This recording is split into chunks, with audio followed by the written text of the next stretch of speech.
We're good? Hi, everyone. Hi, everyone watching on Facebook and everyone in the room. I'm Carol Warner. I'm a staff writer at People Magazine, and I am very excited to introduce the director and cast of Hotel Transylvania 3. Please welcome Gendy Tartakovsky, director. Selena Gomez. Hello. Mr. Andy Samberg. And Ms. Kathryn Hahn. Welcome. Hi. Hello. Yes, we're in like a nice little intimate setting. So I just want to start off with you, Gendy. Where did inspiration strike for this third one? And then at what point do you give these guys a call and get them back on board? Well, it was actually the opposite in the beginning, where I was like, there's no way I'm going to do a third movie because, making an animated movie is a journey. Sometimes it's super difficult. But then that year, my in-laws surprised our family with a holiday cruise. And who doesn't love to be with all their in-laws trapped on a boat for a week? And as I was boarding the ship, it was because it was the holidays, it was all families. And I started to realize, wait, what a perfect setting for our monster family, because not only is it a hotel on the water, so we could do all the same jokes, but a little aquatic theme, but it's also a great opportunity to do the story of Drac Fall in Love, which I've always wanted to do. Yeah. So at what point do you then give these guys a call and be like, hey, we're doing as soon as I came back, I pitched the story to the head of the studio. She loved it, and then we started making the calls right away to get everybody back. Nice. Easy yes for you guys to return down there? Yeah. It's already all in place. What's to say no? It's just, get that mortgage money. Fair. What did you like about the characters' new costumes this time around? I love that they have a new wardrobe. I thought it was so cute. You did. I did. I also thought it was so cute. I like vacation. I like seeing where the characters go. I mean, they're always growing. It's fun. Yeah. And we have a new voice to the cast this time. Was there any hazing of our new cast member, or did you just fit right in? I'm getting hazed all along. Yeah, I mean, I feel like I kind of slipped in. I'm not quite sure how this happened, but I feel very blessed. I haven't, this was my first big animated anything, and so this was really, it's been a ball. It really has. I'm just so excited my kids can see something I've done. In reading the script, because I know we haven't maybe seen the finished product, but was there one scene in particular you guys were excited to kind of either act out or now see on the big screen? There's like a big Kraken scene, which I'm very excited to see. I can picture it in my mind, but I have no idea what it's going to look like. I can say hands down, it's the best Kraken scene. Yeah, and I can think of at least 3. I just like saying Kraken. All right.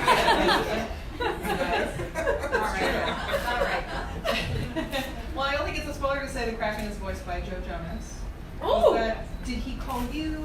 Did Selena make the call? How did he end up as a Kraken? He called us. Exclusive Disney phone calls that we make. It's all on myself. No, it just kind of came together. We knew we wanted this big introduction song when he's kind of the greeter, the lounge singer for Atlantis, and we're looking for singers. And then he loved animation. I think he loved the movies, so it was all very very easy. And he walked in and he had this great mustache when we first met him. And I was like, I gotta grow the mustache too. But then my wife said no. And so we kept moving forward, and yeah, it was a great fit for him. Nice, it's awesome. I'd love to turn over to you guys. Who's got a question? Yes, I have a question. This is Claudia from Trendy Latina, and I wanted to ask you, I was very excited to see the Hispanic character.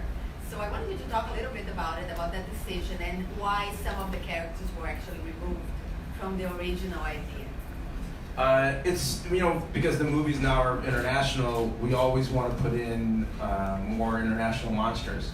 But at the same time, you want all the audiences to feel like they know, so it has to be something that's very iconic. And there's a funny story because Chupacabra made it in, right? Uh-huh. But before that, we were trying to do El Cucoy, right? Which is like the Latin boogeyman, or Cuco, El Cuco, right? Cuco. and we had a really good joke with it, and then we had a screening in Kansas, right?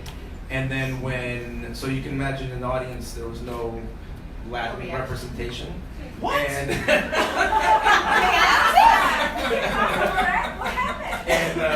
and we showed it, and the joke just laid there. Like there wasn't one laugh. Come on, And Kansas. then in the cards after, they said like, yeah, there was some weird inside joke from the audience, from the filmmakers. So we felt like we need to make it a little bit more, more iconic, more recognizable. And Chupacabra, I think, is more known than El Cocoy. Love that. Thank you. Yes. So I have 2 questions for each of you, actually. What is your favorite scene? And tell me about your most memorable family vacations. You got a good one. No. I mean, my favorite scene is probably, I love the whole ending, the way it's come together. It's really fun and big, and it's a giant spectacle.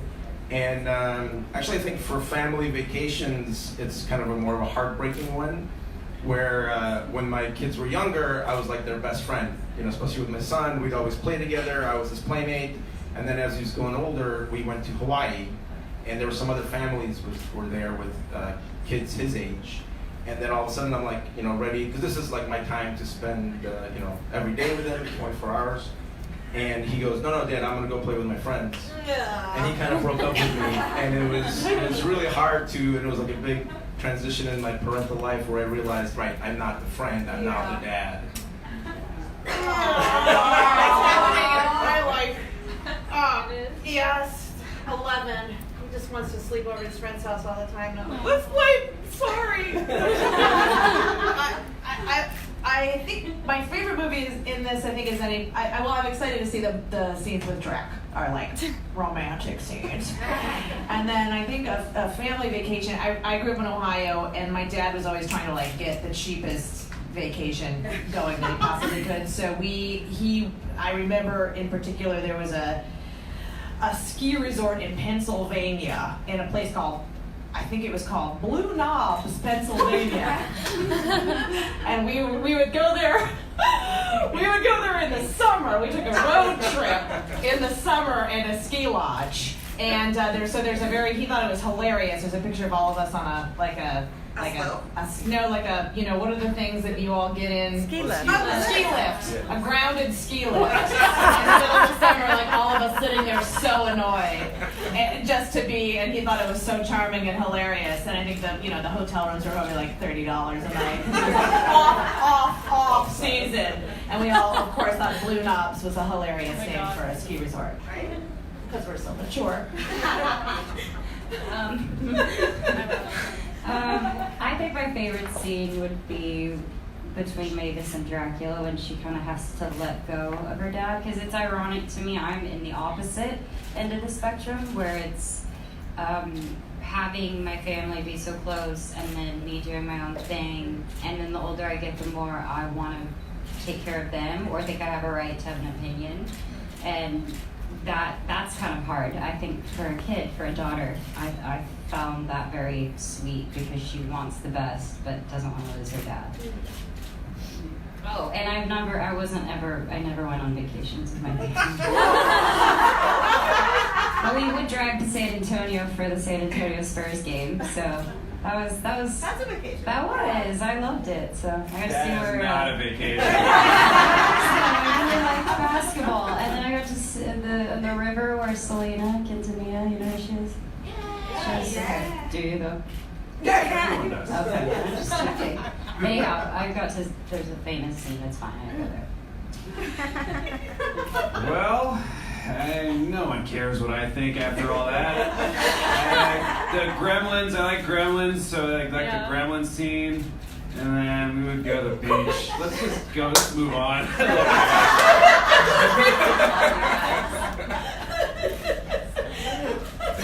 Hi, I'm Rebecca Elspas from Mommy Vlog Expert. So this is more of a question for Andy and Selena as well.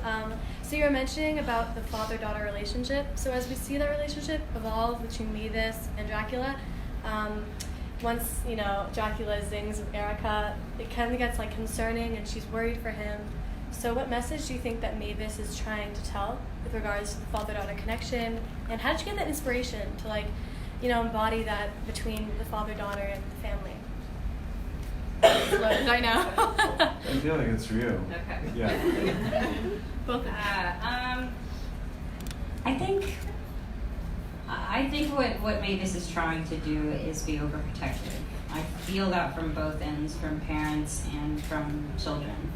So I find that dynamic is really interesting to me. I think everyone's walked through it, especially a daughter and a father. I think there's something really important because it's the first man in your life, essentially. It's the first man you love. So it means a lot. And I think for Mavis, that's all she had. And I think that was beautiful. So I relate to that just because I come from a separated family and moved from Texas to LA. So yeah, I guess it's just, I sympathize with it. Hi, my name is Angela with Queen Bee Latina. I have 3 little girls that are watching you live, Lali, Sol, and Maya. Hi, and Maya. they're watching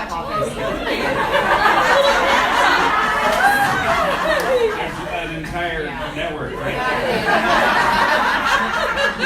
Thank you. And the girls wanted to know, what is it like to be a voice actor versus a TV screen actor?